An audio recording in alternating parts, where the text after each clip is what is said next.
Hola, muy buen día. Tengan todos ustedes quienes nos acompañan.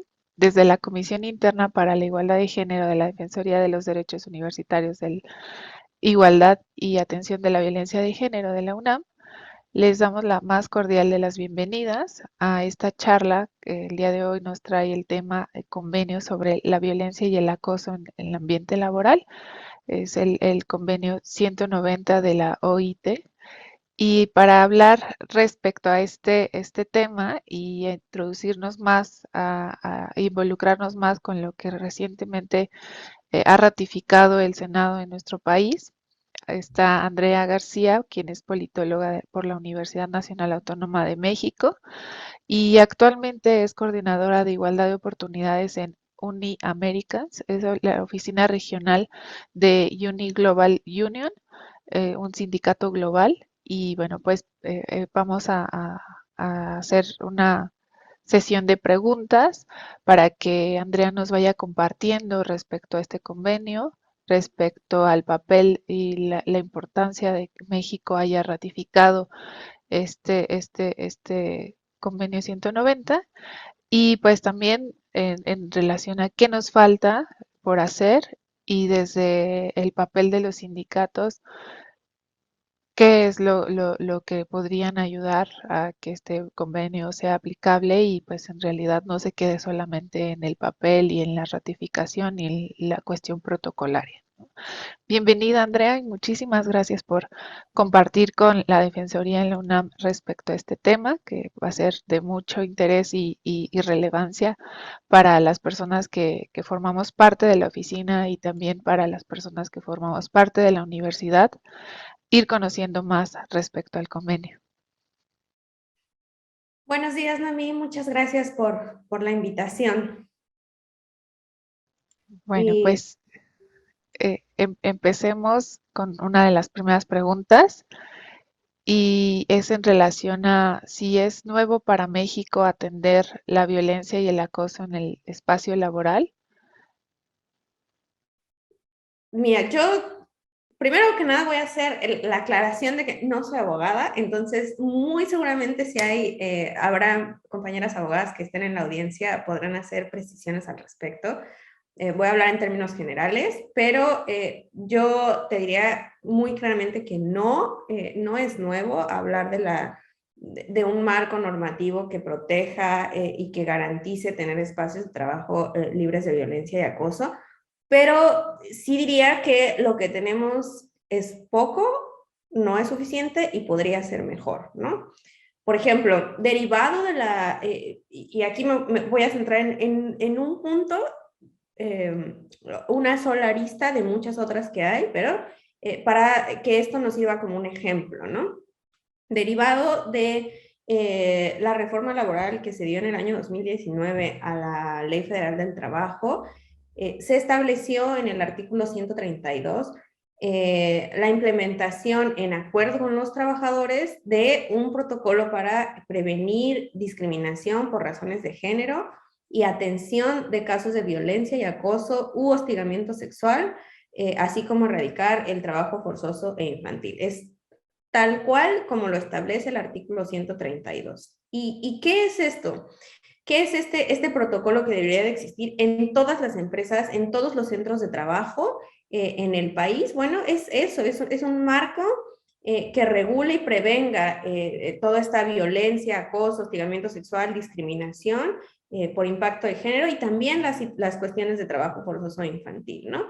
Pero quiero ser como muy puntual en establecer que este artículo 132 se enmarca dentro de las obligaciones del patrón. Es decir, no tener un protocolo de actuación para estos casos no es algo que sea opcional, primero, no es algo que sea de buena voluntad de los patronos, no es algo que los patronos digan, ay, mira, yo tengo un protocolo de actuación, mira qué buena onda soy, mírame, soy tan progres, respeto tanto a los trabajadores y a las trabajadoras que me he hecho un protocolo. O sea, aclaremos en principio que esto es una obligación patronal. Es exactamente en el mismo rango como lo tendría el respeto a la jornada de trabajo, el pago del salario, es exactamente una obligación patronal de misma importancia, ¿no? Contar con este protocolo de actuación. Entonces, si hablamos de que el tema es nuevo, no es nuevo, pero sí que esto ha sido relativamente reciente. Es decir, antes de 2019 no teníamos esto, que es una obligación muy clara. Tampoco habíamos incorporado en la Ley Federal del Trabajo algunos otros conceptos específicos como violencia, como acoso, como hostigamiento sexual, cosa que sí se hizo, ¿no? Con la reforma a la Ley Federal del Trabajo. Además de algunas otras cuestiones que se introdujeron, como por ejemplo en materia de conciliación, esto se cambió también como un requisito prejudicial y algunas otras cosas que se dotaron en esta reforma, ¿no? Entonces, México ya tiene, digamos, dentro de su marco normativo algunas pinceladas de lo que podría ser garantía para generar espacios de trabajo que no tengan estos, digamos, dignos y seguros, ¿no? Uh-huh. De acuerdo. Y en relación a este convenio, el convenio 190, ¿nos podrías contar de qué trata, cuáles son sus objetivos, cómo es que se llegó por la Organización Internacional del Trabajo a en 2019 pues impulsar este convenio? Claro, mira, este convenio, el convenio 190, del cual estás hablando, es el último convenio de la Organización Internacional del Trabajo y que ha sido producto, yo diría, de una amplia lucha desde el movimiento sindical internacional, nacional, en muchos espacios para establecer una normativa internacional que atienda los casos de violencia, de acoso y que defina y empuje a los estados a tener un marco normativo para no tolerar la existencia de este tipo de actitudes y generar espacios de trabajo seguros, ¿no? Básicamente, y yo empezaría porque este convenio, para empezar, es absolutamente innovador en muchos sentidos, ¿no? Primero, define a la violencia y el acoso, y voy a leer acá un poquito como un conjunto de comportamientos y prácticas que, uno, son inaceptables, también lo define como amenazas de tales comportamientos y prácticas, ya sea que se manifiesten una sola vez o de manera repetida, ojo acá con esto porque lo vamos a hablar más adelante, que tengan por objeto que causen o sean susceptibles de causar un daño físico, psicológico, sexual o económico. E incluye la violencia y el acoso por razón de género. Es decir, nos define o este convenio abre con una definición amplia de lo que es la violencia y el acoso en múltiples esferas y en múltiples razones. También nos dice que se puede manifestar de una sola vez o de forma repetida y que para poder, digamos, atacar estos comportamientos o prácticas, no es necesario que causen un daño, sino que sean potenciales acciones que puedan llegar a causar un daño, ¿no? Entonces, nos habla también del impacto diferenciado por razón de género, es decir, reconoce que hay ciertos grupos de personas trabajadoras que son especialmente impactadas por este tipo de violencia, ¿no? Yo decía al inicio, es un convenio innovador porque básicamente considera, uno, que existe violencia, la cual no requiere que cause un daño. Y esto es muy importante porque basta con que sea una conducta o un comportamiento que sea susceptible, es decir, que pueda llegar a causar un daño físico, psicológico o económico para que se considere violencia y para que haya una obligatoriedad del Estado, del empleador y de los trabajadores organizados para combatirlo y para erradicarlo y no tolerarlo dentro de los espacios de trabajo y de todo lo que se relaciona con el mundo del trabajo, ¿no? ¿Por qué esto es importante? Porque en muchas de las disposiciones que tenemos dentro de la parte normativa en el país y en muchos otros, en México particularmente y en muchos otros sistemas de justicia, se habla de sanciones, digamos, por ejemplo, en el espacio penal, se utiliza el daño o el nivel de daño para determinar si existió o no una conducta ilícita o una conducta que deba ser castigada. En el espacio penal, si no tenemos como consideración que ha habido un daño, entonces presumimos que tampoco ha existido una conducta ilícita, ¿no? Y además, no solo eso, sino que para demostrarlo, se suele someter a las víctimas a exámenes para comprobar que ha existido ese daño, ¿no? Y muchos de esos exámenes someten a las personas que han sido víctimas de violencia, de acoso y hostigamiento a procesos que resultan por demás revictimizantes y que finalmente en muchos casos desestiman las experiencias porque no se adecuan al estereotipo que tenemos de víctima o de daño, ¿no? Sobre todo en casos que no implica violencia física. O sea, determinar que hubo un daño en otros ámbitos de la violencia, tipo la violencia psicológica, es tremendamente fuera de la norma hegemónica de lo que veríamos como violencia, ¿no? Entonces, este convenio quita esa carga del daño y nos dice, atendamos todo lo que es violencia, independientemente si causó o no daño, sino que potencialmente pueda llegar a causarlo, ¿no?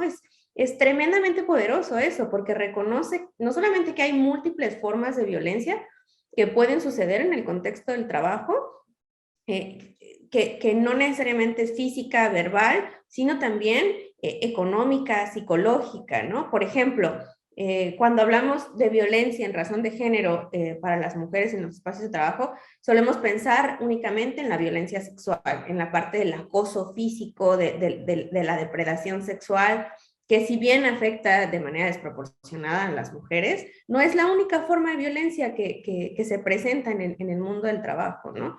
La violencia del acoso puede manifestarse de múltiples formas e impactar de manera diferenciada a hombres y mujeres, ¿no? Por ejemplo, el abuso verbal de una patronal que se refiere a las personas trabajadores de formas humillantes, comportamientos hostiles, digamos, destacando violencia, y esto es otra cosa que es bastante innovadora del convenio, destacando la violencia que es ejercida a través de canales no tradicionales, por ejemplo, a través de la tecnología, del internet, incluidas amenazas o insultos, comentarios abusivos que puedan suceder a través de chats internos de la empresa, a través de los espacios que consideremos privados, como las redes sociales, el ciberacoso, el ciberacecho, la ciberhostilidad, por ejemplo, comentarios que inciten al odio a través del internet, el envío de mensajes obscenas no solicitadas.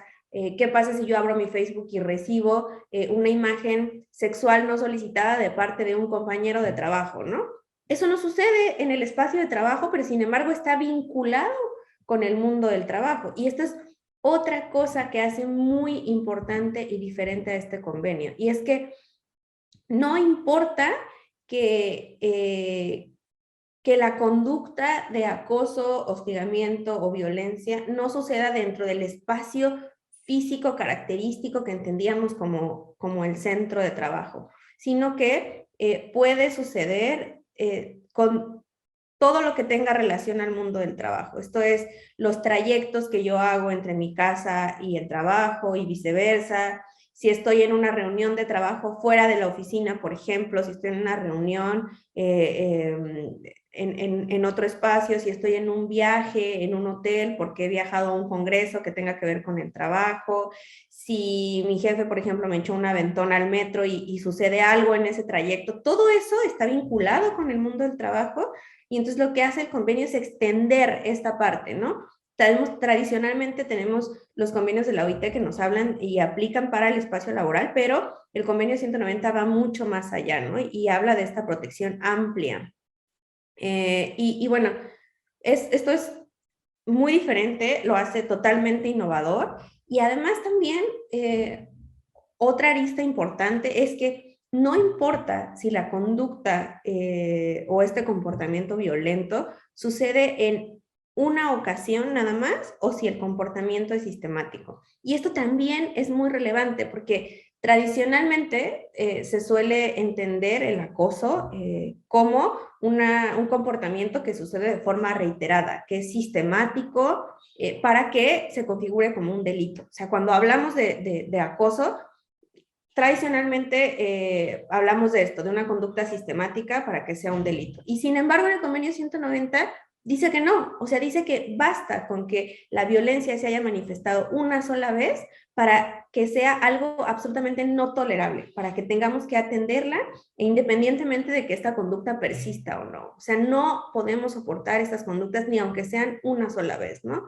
El convenio además nos dice que hay violencias como ya decíamos, afectan desproporcionadamente a ciertos grupos. Esto implica que reconoce que hay grupos de personas trabajadores como que son focos particulares de violencia. Es decir, el más típico o lo que socialmente más entenderíamos como una afectación desproporcionada es por razón de género, ¿no? Violencia por razón de género. Pero también reconoce y atiende otros tipos de violencia particulares o que podríamos sufrir determinados grupos dentro del espacio de trabajo, como la violencia homofóbica, la violencia transfóbica y en general a todo lo no binario, toda la parte de la violencia racista que sucede dentro de los espacios de trabajo, por nombrar algunas.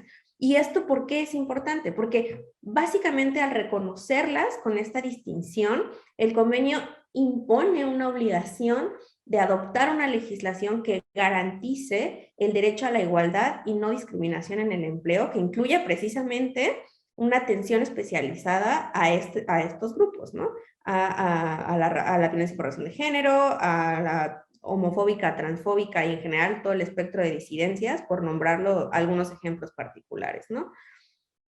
Entonces, este convenio se vuelve en un instrumento fundamental porque sugiere de alguna forma que hay que proteger que estos casos de violencia, de acoso, no sucedan en el espacio de trabajo ni en el mundo del ámbito laboral. Uno, durante el trabajo, es decir, durante la jornada de trabajo, en relación con el trabajo, que era lo que yo les explicaba hace un momento, no nada más lo que sucede en las cuatro paredes del local de trabajo, sino todo lo que se conecta con él, y como resultado del trabajo. Implica que nos protege a las personas trabajadoras, no solo en el espacio físico, sino en todos estos demás otros espacios que se vinculan con el ambiente laboral, ¿no?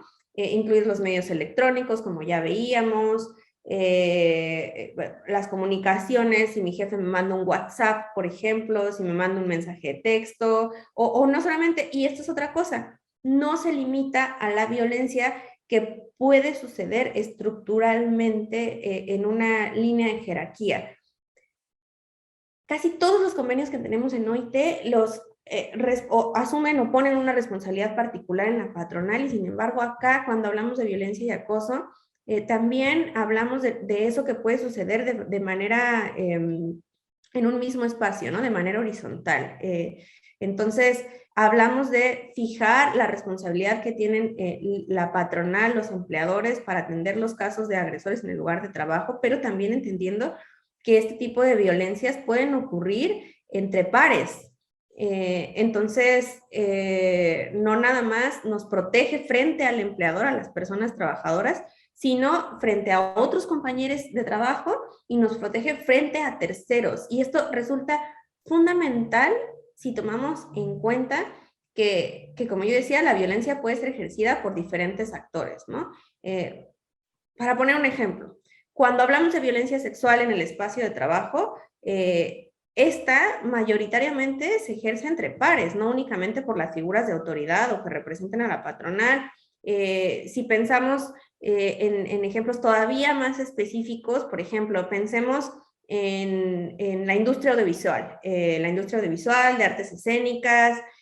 Hay múltiples casos de acoso que suceden no nada más del director o la directora hacia las personas subordinadas, sino entre pares, entre actores o entre actores y maquilladores, o entre maquilladores y vestuaristas. Esos casos de acoso suceden a ese nivel, ¿no? Y pongo un poco este ejemplo porque Uniaméricas lanzó esta semana un informe de una encuesta que hicimos sobre violencia y acoso, en los espacios de trabajo en la industria audiovisual, de artes escénicas y espectáculos en vivo para toda América Latina. Es el primer estudio que se hace para toda la región, tratando de medir el impacto que tiene el problema de la violencia y acoso en esta industria. Y veíamos, por ejemplo, que hay efectivamente, como lo describe en el convenio, grupos que son particularmente afectados por este tipo de violencias, ¿no? O sea, tenemos de 1.432 personas que respondieron a esta encuesta, tenemos un 95% de personas que se declaran como personas trans y no binarias que dicen haber sufrido violencia de género en el espacio de trabajo, ¿no? ¿Y por quiénes ejercía esta violencia? Bueno, hay múltiples testimonios que vienen por otros pares de trabajo, compañeros, ¿no? En general, en el sector servicios, que en UNI representamos a los trabajadores del sector servicios, tenemos más de 20 millones de trabajadores afiliados en todo el mundo.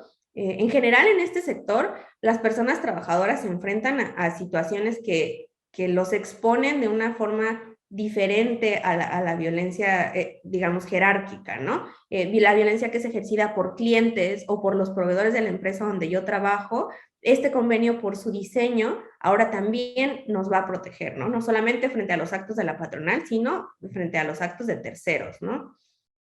Entonces, y para ir como un poco cerrando, digamos, estos pincelazos generales de qué habla el convenio y por qué es útil tener esta discusión, diría que además un último aspecto muy relevante que hace diferente este convenio es que establece el concepto de reparación. Es decir, cuando estas violencias acontecen, el convenio establece que hay que tener un sistema de reparación a las víctimas. Esto es importante porque nos permite pensar en medidas que se enfoquen no solamente en la parte punitiva, en la parte que castiga y sanciona las conductas de violencia y de acoso en los centros de trabajo, sino también que empezamos a trabajar y a centrarnos o a tener este marco de referencia para centrarnos en qué es lo que requieren las víctimas.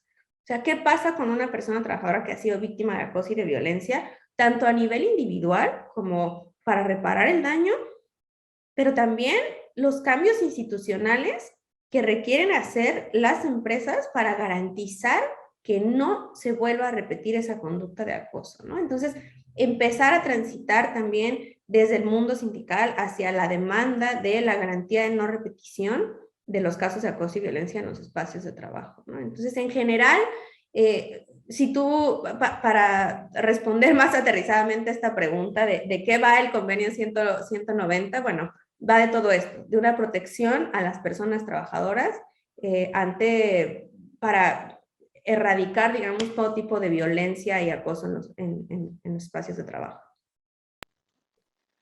Claro, y esto se relaciona bastante con el propósito, ¿no? De la OIT, que pues justo fue en el marco de su centenario, que en esta 108ª reunión la Conferencia General de la OIT decidió adoptar, ¿no? El 21 de junio de 2019 el convenio 190 y lo considera una pieza clave junto con la recomendación 206 que complementa este convenio y que una vez que se adoptó el convenio se adoptó también la recomendación sobre la violencia y el acoso 206 como una clave importante para alcanzar los objetivos establecidos en la Declaración del Centenario, ¿no? Entonces, al ser la primera norma internacional que agrupa la igualdad y la no discriminación con la seguridad y la salud en el trabajo, pues nos da un instrumento internacional muy fuerte para lo que comentas, ¿no? Y esa importancia y relevancia que tiene este convenio y que no solamente es el convenio, ¿no? Sino para que puedan lograrse esos fines y esos objetivos.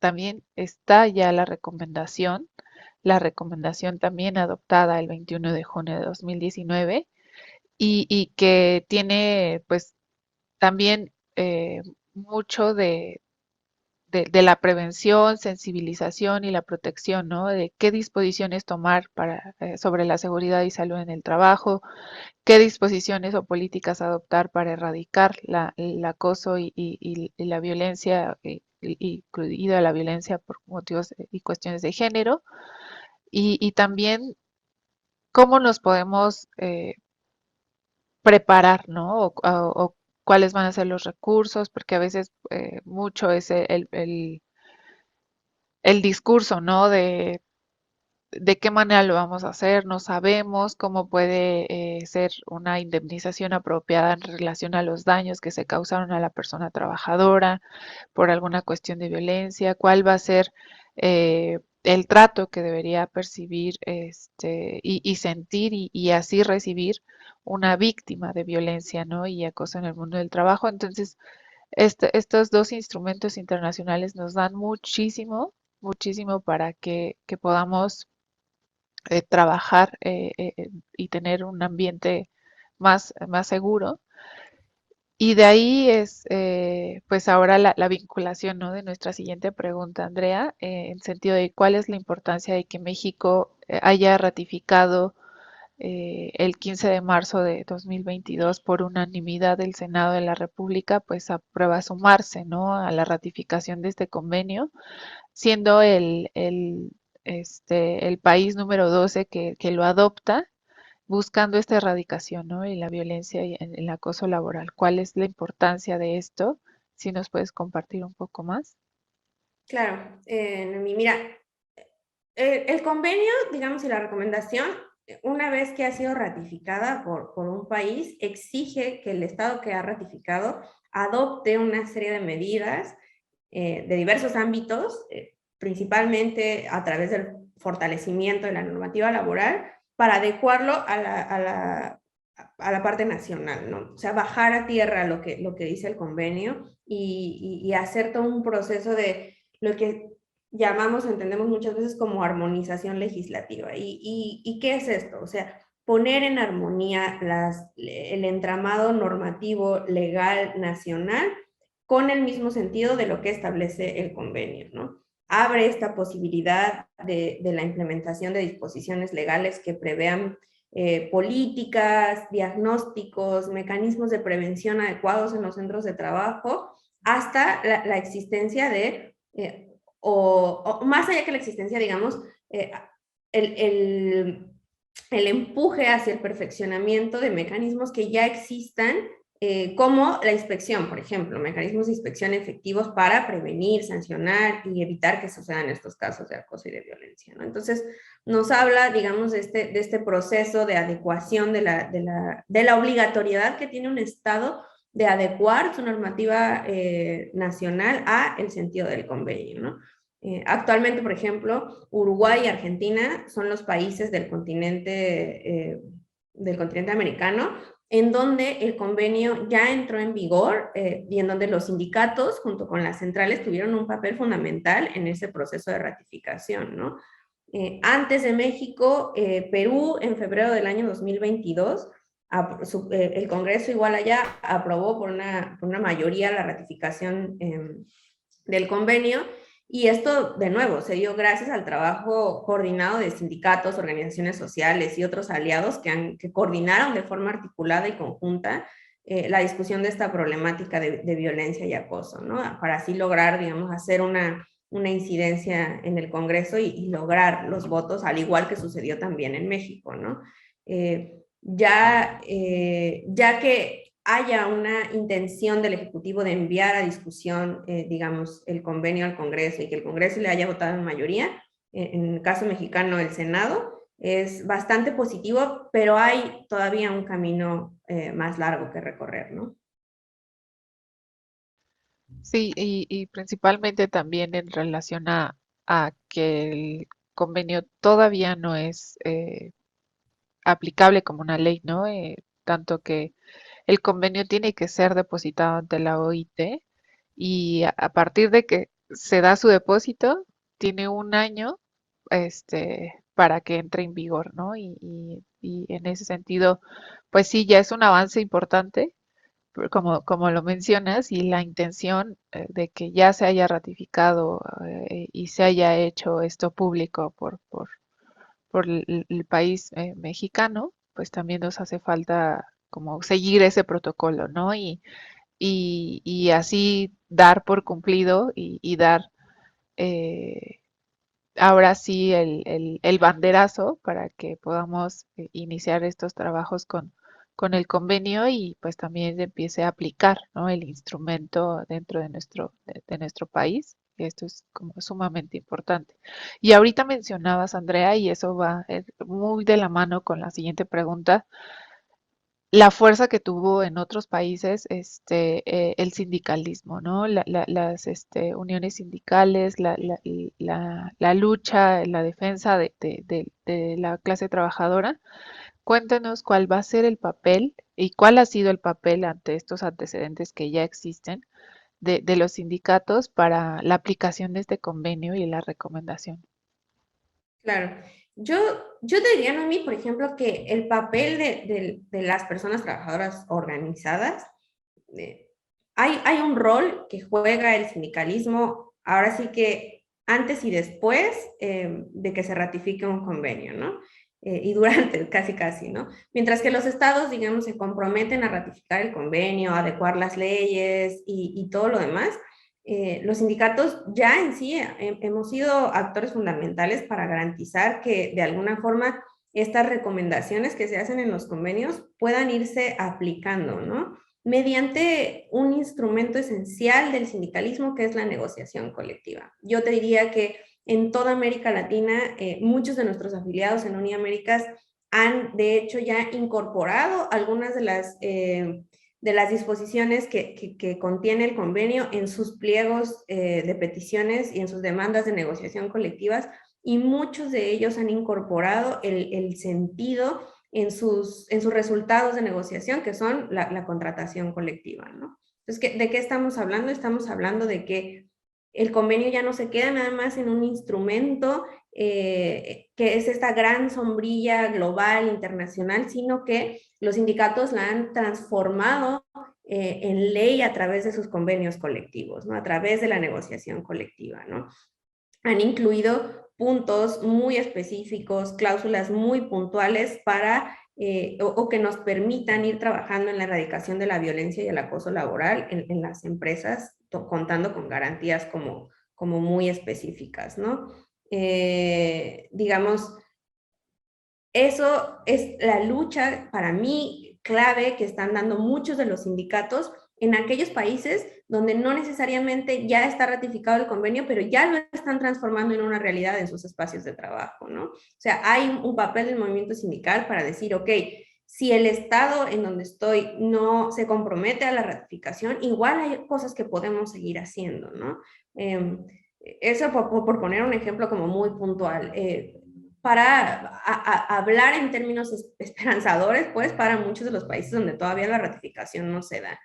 Pero no solo eso, sino que además, en la mayoría de los países que ha sido ratificado, el movimiento sindical ha generado estas grandes alianzas desde la sociedad civil también para poder de alguna forma empujar a los gobiernos a poner atención en sus agendas legislativas sobre la importancia de que sus países estén en consonancia con esta normativa internacional, ¿no? En el caso de México, a mí me parece que el trabajo que se hizo desde la campaña por el trabajo digno, que es esta alianza amplia de mujeres en los sindicatos, empujando en la agenda legislativa la ratificación de este convenio, fue fundamental, ¿no? Ahora, la adopción del convenio tiene que, y esto para volver a lo que mencionábamos hace un rato, tiene que ir acompañada de una serie de modificaciones legales para hacerlo aplicable y que los patrones asuman responsabilidad para implementar pues, los cambios necesarios para reconfigurar de alguna forma al interior de los centros de trabajo los cambios necesarios que permitan erradicar esta violencia, ¿no? Y acá el rol del movimiento sindical va a ser fundamental, porque si bien podamos tener en un futuro la adecuación de las leyes que establezcan como cosas más puntuales, para poder hacer esta prevención de los actos de violencia y acoso. Si no tenemos representaciones sindicales efectivas en el centro de trabajo, no vamos a tener la capacidad suficiente las personas trabajadoras para exigirle a la patronal que esto sea una realidad, ¿no? Si no tenemos encima de todo un sistema de inspección que garantiza que el Estado va a estar vigilante de que las empresas cumplan con la normativa, entonces no va a suceder, va a ser algo que se quede digamos, en papel, ¿no?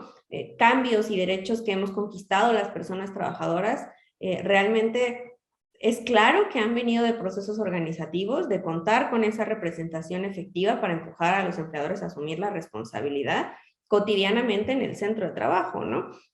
En gran medida, las personas trabajadoras dependemos de tener una representación real para crear condiciones en que tengamos garantizados nuestros derechos, ¿no? Para que la violencia se vuelva inaceptable, no como un discurso, no como un papel, ni como parte de una demagogia progre de que es políticamente correcto decir que no vamos a aceptar los actos de violencia, sino realmente como entidades, los sindicatos están en facultades de demandar que todos esos derechos y ese discurso se convierta en acciones reales que cambien la vida de las personas, que sean respetados. Y la única forma para tener eso es que como personas estemos organizadas, ¿no? Como personas trabajadoras participando activamente en nuestros sindicatos para tener esa representación que realmente haga ese cambio, ¿no? Entonces, falta por hacer.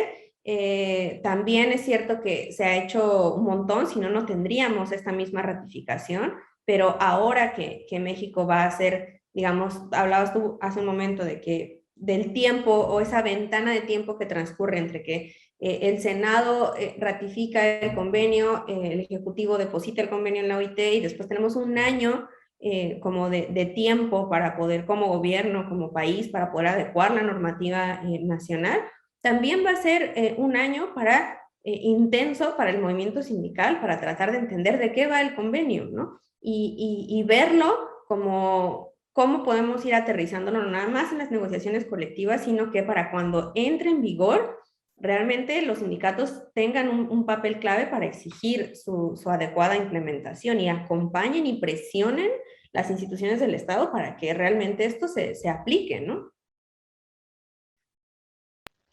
Sí, sí, sí, me parece esto pues muy, muy relevante y sobre todo por el nuevo sindicalismo que queremos, ¿no? Que este sindicalismo se inmiscuya en las luchas actuales y una de las luchas que ha estado muy presente en estos tiempos es erradicar todo tipo de violencia y acoso, ¿no? Y el espacio del trabajo es otro de los espacios en donde se sufre violencia y acoso, pues por parte de sus integrantes, ¿no? De las personas que conformamos esta comunidad o espacio laboral, pues tampoco se ha visto exenta, ¿no? De estas actitudes y acciones.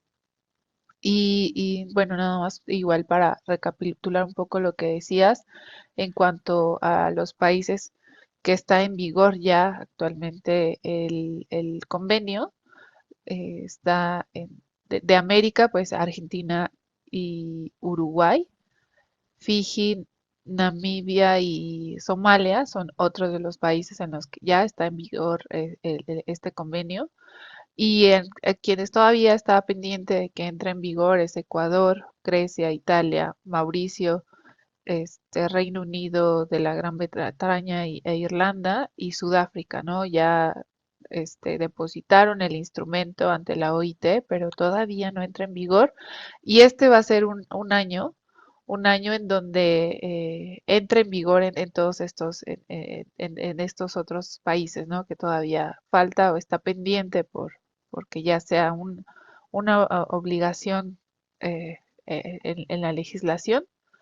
Y pues México va avanzando en ese aspecto, nos falta todavía esto y ese año que comentas es un tiempo en el cual muchas de las personas que estamos involucradas en el espacio laboral podríamos también, ¿no? Como ir conociendo más de qué trata, cuál es su ámbito de aplicación, cuál es lo siguiente que tendríamos que hacer dentro de los espacios de trabajo y esto me parece muy, muy importante en cuanto a la tarea que tiene el sindicalismo, ¿no? Y, pues sobre todo que tú estás ahí dentro del área de generar oportunidades y que esas oportunidades sean igualitarias, también está la relevancia que tiene el nuevo sindicalismo de hacer ver y reflejar nuestros derechos, ¿no? Yo creo que esto es sumamente importante y bueno, pues yo me acerco a ti para preguntarte si tienes como algo adicional que comentar, que puntualizar respecto a este convenio, de los métodos de aplicación, de la orientación, la sensibilización que busca también formarnos, ¿no? No solamente es un convenio que imponga, sino también es un convenio que busca la formación y lo que ofrece, ¿no? El apoyo que ofrece la OIT para también apoyarnos técnicamente o en las cuestiones en las que el país requiera para su aplicación. Yo creo que también está esos apoyos, pero no sé si desde la parte sindical haya algunos otros apoyos adicionales para que puedan fortalecerse estas organizaciones y estructuras. ¿Tú qué nos puedes compartir de eso, Andrea? Bueno, mira, hay diferentes aristas de lo que acabas de tocar, ¿no? Primero, yo te diría que en muchos de los países donde se está discutiendo la posible ratificación o donde ya se ratificó y está por trabajarse la implementación y entrada en vigor del convenio, la OIT ha dado asistencia técnica para ofrecer, digamos, a los países o a los estados una noción más aterrizada de qué necesitarían cambiar o modificar a nivel de sus legislaciones para dar cumplimiento y estar en armonía con lo que se establece en el convenio, ¿no? Y esto sucede con todos los convenios. Entonces, muy seguramente hoy te ofrezca o esté trabajando ya en una asistencia técnica para poder colaborar con el gobierno mexicano en todo lo que habría que modificar y cambiar, ¿no? Por mencionar alguna cosa, hay muchísimas cosas que se pueden cambiar, no solamente dentro de la Ley Federal del Trabajo, sino dentro de otros marcos normativos y regulatorios que impactan en el mundo del trabajo. Pero por mencionar un ejemplo, yo les mencionaba que una de las cosas que dice o que establece el convenio es la atención de las situaciones de violencia y acoso que pueden surgir de manera única y no sistemática. Y esto es una reforma clave que tiene que suceder necesariamente en la Ley Federal del Trabajo, porque tal como está actualmente, la Ley Federal del Trabajo reconoce los actos de acoso o hostigamiento laboral siempre y cuando estos sucedan de manera sistemática, ¿no? Que eso es algo que el convenio no establece, sino que es justamente algo que lo hace innovador, es que dice que puede suceder nada más una única vez y que esto tiene que tener el potencial daño de causar daño, el potencial de causar un daño, perdón. Entonces, esa es una de las adecuaciones por ser muy puntuales de lo que se tendría que cambiar. Cosas como esta, que a lo mejor es un cambio que podría parecer pequeño, pero que no es de menor impacto, van a tener que adecuarse. Y ahí, para dar una noción más aterrizada, seguramente que México podrá trabajar con asistencia técnica de la OIT, ¿no? Y eso es, digamos, dentro del espacio más formal. La Oficina de Actividades con los Empleadores de OIT tendrá también una línea de acción con las patronales de ver cómo se convierte en realidad. Yo hablaría más de del papel activo de nuevo del movimiento sindical para poder hacer esto realidad. Y acá tú mencionabas algo muy importante, que es todo el trabajo que hacemos desde los espacios de representación en materia de sensibilización. O sea, para poder prevenir que un acto de acoso o la violencia laboral se dé en los espacios de trabajo, en principio tenemos que tener claridad de qué es acoso, de qué es violencia, cuáles son los comportamientos que no vamos a tolerar, ¿no? A veces pensamos como, ay, pero si era solo una bromita, solo quería ser agradable, estaba haciendo un chiste, y resulta que no es un chiste, que no es aceptable, que no lo deberíamos de tolerar, y para saber que eso no está bien, tenemos que desnormalizar de alguna forma esas conductas, ¿no? Y acá el movimiento sindical tiene un papel clave para trabajar en un montón de programas de sensibilización con las personas trabajadoras para poder identificar, prevenir la concurrencia de estos hechos, ¿no? Por un lado, todo lo que tiene que ver con formación, que no nada más hablamos de la formación profesional, sino la formación para la prevención de estos actos de acoso y violencia. Yo decía ya todo lo que el movimiento sindical ya está haciendo por incluir el lenguaje del convenio en las negociaciones colectivas, por empujar a las empresas en el establecimiento de protocolos, no solamente de prevención, sino de actuación, y de garantías de no repetición de los actos de violencia y acoso. También es algo que podemos lograr desde ya, incluso antes de que, no tenemos que, en el movimiento sindical, no tenemos que esperar que ningún Estado ratifique este convenio, no tenemos que esperar que entre en vigor el convenio. Esto es algo que activamente las representaciones sindicales ya pueden empujar con sus empleadores y que de hecho ya han venido haciendo. Esto no quiere decir que no importa si los Estados ratifican o no, por supuesto que no es el mensaje, pero sí quiero ser muy clara en que ya los trabajadores organizados hacemos cosas activamente para convertir esto en una realidad, ¿no? Y sin embargo, también te diría que para el movimiento sindical o parte del movimiento sindical internacional, por ejemplo, desde el trabajo que hacemos en Uniaméricas, en Uniglobal Union en general, tenemos una agenda muy clara para empujar de la mano de nuestras afiliadas, de nuestras organizaciones afiliadas en el continente y a nivel global, la ratificación del convenio, porque sabemos que esto es lo que va a permitir tener las modificaciones necesarias en las normativas y que obviamente van a promover un ambiente institucional que va a facilitar a nuestros sindicatos afiliados tener, digamos, esa garantía legal, formal, para exigir estos derechos más allá del poder de los números, ¿no? Del poder de la densidad sindical y de representación que hay en las empresas, ¿no? Entonces, hay una agenda clara desde Uniglobal Union, desde Uniaméricas, desde el Departamento de Igualdad de Oportunidades para acompañar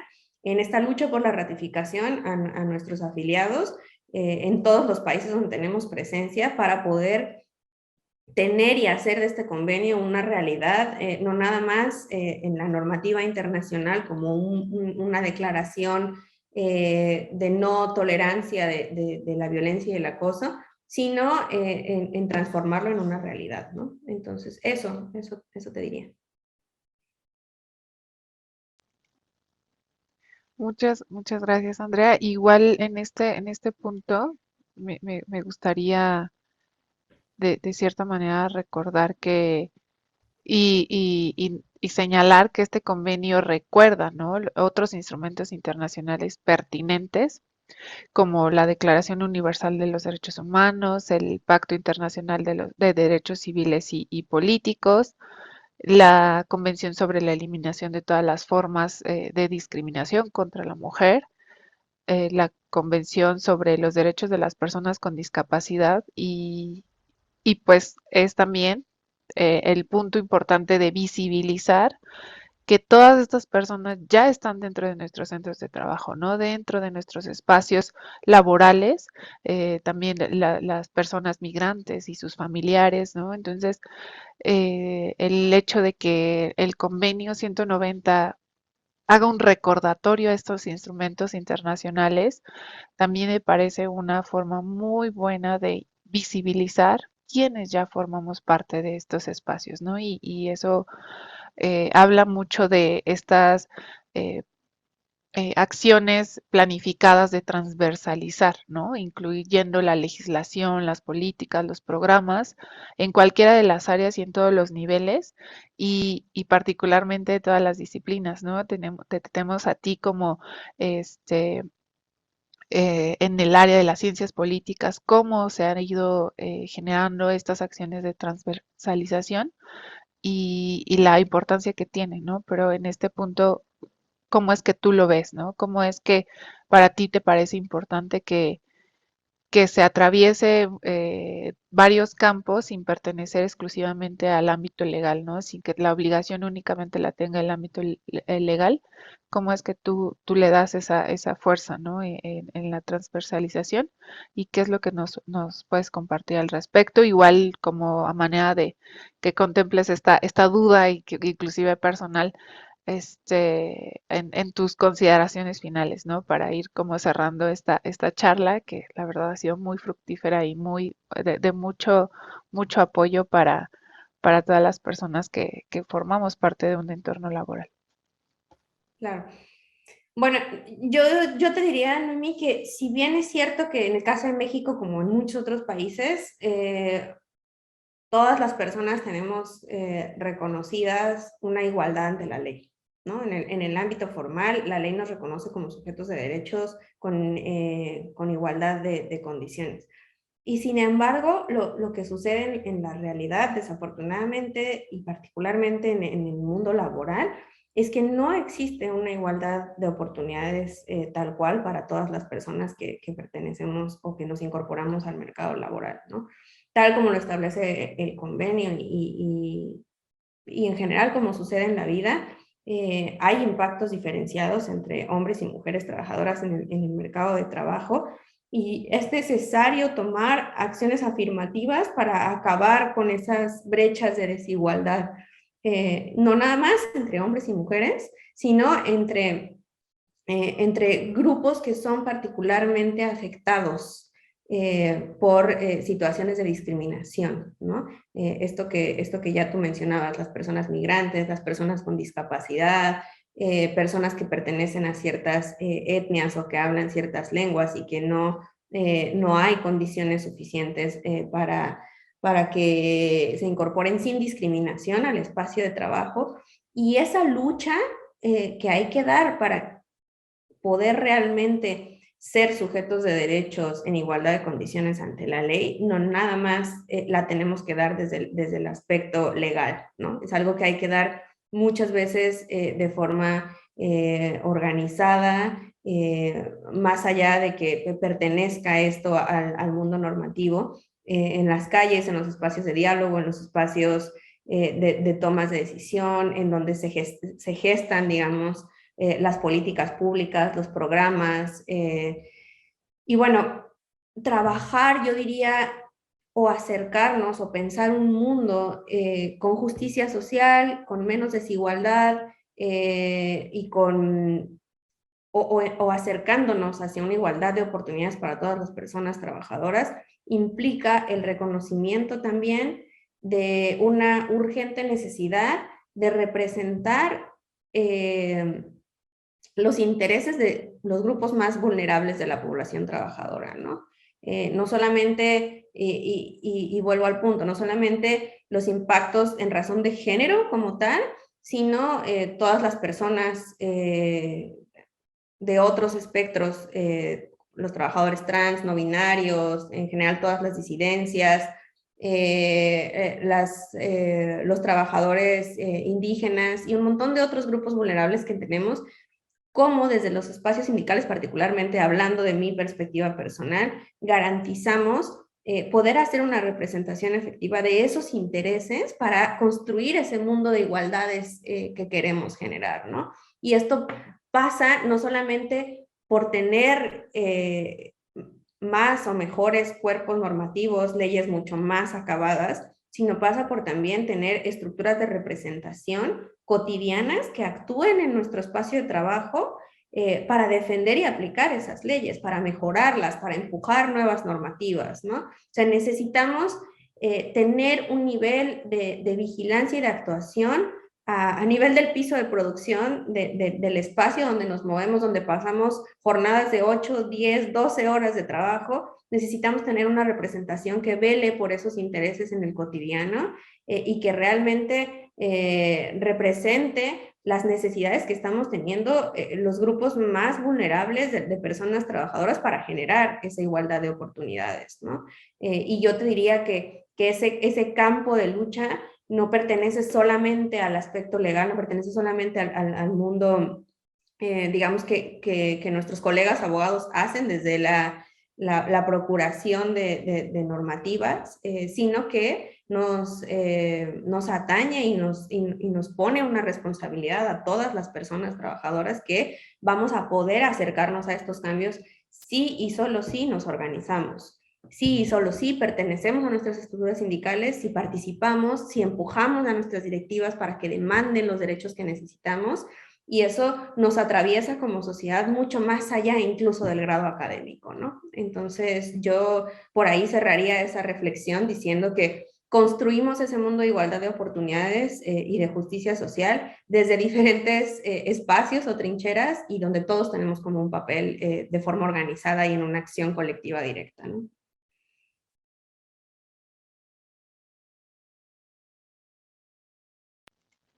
Muchísimas gracias, Andrea. Y sí, coincido sobre todo en esto que es muy importante de los ámbitos de aplicación, ¿no? En qué ámbitos también va a ser aplicable en las zonas urbanizadas y las rurales, en donde está nuestra comunidad indígena también como clase trabajadora y que va a ser todo un reto, ¿no?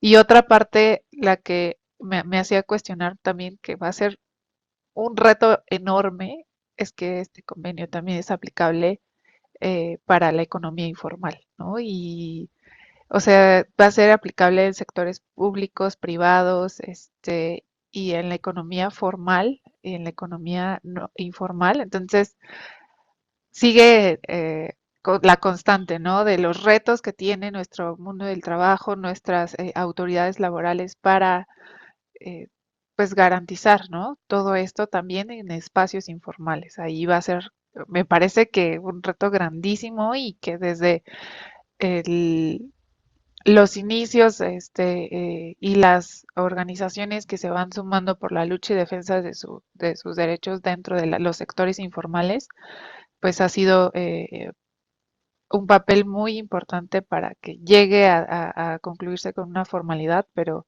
mientras eso sucede, también va a ser aplicable este convenio, ¿no? Y pues no se digan las instancias de educación educativas pues en algunos otros sectores del gobierno, del sector público, pues también, ¿no? Empezar con el ejemplo me parece algo también muy bueno y que empiecen como desde de manera interna a generar y pues como dices, desde ahora podemos, no tenemos que esperarnos a que ya sea obligatoria este convenio, entonces desde ahora podemos empezar a generar y de verdad que desde la Comisión Interna para la Igualdad de Género de la Defensoría te agradecemos mucho que nos compartas al respecto de este convenio que en estas semanas ha estado pues con mucha difusión y con mucho interés de todas las personas que están involucradas en la representación, la dirección de centros de trabajo y de las organizaciones sindicales, pues a la expectativa, ¿no? De qué se trata este convenio, para qué sirve, qué va a suceder después del convenio y pues tú nos has dado muy buenos aspectos generales de la importancia de involucrar a nuestras estructuras sindicales en reforzar la aplicación y de verdad te agradecemos mucho que hayas compartido con nosotras desde la comisión, las personas que conformamos la comisión, con la audiencia que nos acompaña y con todas las actividades que enmarcaron y que siguen enmarcando el Día Internacional de las Mujeres en este mes tan representativo, pues generamos, ¿no? Y que seguimos generando estos espacios de difusión, de divulgación y de hacer visible, pues que hay una necesidad de atender la violencia y el acoso en nuestros entornos laborales. Muchísimas gracias, Andrea. Que Muchísimas tengas gracias. una buena, un buen día y pues de nueva cuenta esperemos en otro momento tenerte con nosotras y seguir compartiendo contigo al respecto del mundo laboral.